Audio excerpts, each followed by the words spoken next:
Eu sou Ana Reis Teixeira, sou professora de língua portuguesa na Escola Secundária Paulo Valente Saltina Ramos, Xaxá, Santo Antônio. Sou da Ilha de Santiago, Praia. Meu pai, meu mentor.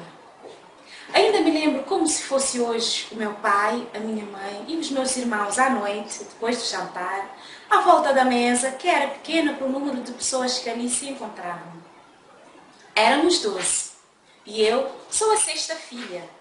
Vivíamos numa casinha simples e modesta, situada em João Teves dos Órgãos, concelho de Santa Cruz, no interior da ilha de Santiago, Cabo Verde, uma vila bem pequena com pouco mais de 500 habitantes. O meu pai era professor primário e lecionava em São Jorge, no mesmo concelho. A minha mãe era doméstica, costurava e fazia pequenos doces caseiros que geravam receitas para poder ajudar o pai com as despesas da educação dos filhos, pois o salário que ele ganhava mal dava para comprar os livros e os cadernos. Mesmo assim, não faltava alegria na nossa casa, que apesar de pequena, estava cheia de crianças com muito amor e carinho dos nossos pais e com caderninhos de 20 folhas que eram doados pela igreja e por um comerciante chamado Toco de Assomada. Recordo ainda, com 4 ou 5 aninhos, que depois de jantar, o pai fazia a preparação da sua aula.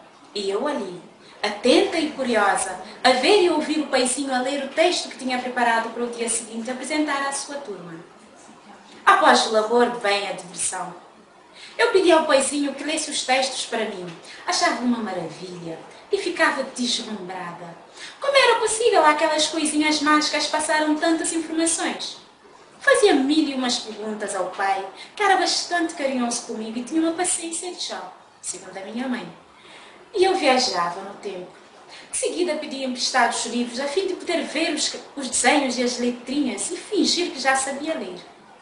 Ele só me entregava-os depois de lavar as mãos e dizia sempre que os livros devem ser tratados com muito respeito e carinho. E eu, pequenininha, ficava ao lado do paizinho e, com a sua ajuda, fingia que eu era professora dos meus irmãos mais pequenos, cuja diferença de idade era pouco mais de 1 ano. Toda aquela situação da primeira aprendizagem formal me encantava e me engrandecia, porque ele dizia que eu tinha jeito para ser professora, assim como ele. O meu pai, meu mestre e meu mentor, ensinou-me a ler, a escrever, mesmo antes de eu ir à escola, e mostrou-me que devemos ter respeito e admiração pelos livros, pois eles são os nossos verdadeiros amigos, e acrescentava que a sabedoria que se encontrava neles vale mais do que a riqueza. Graças ao meu pai, Cirilo Garcia, hoje com 33 anos, sou docente, jornalista e publicitária e tenho mais 6 irmãos professores, 2 polícias, um arquiteto e um padre. O meu pai me inspirou e me inspira até hoje. Um bem-aja a ele.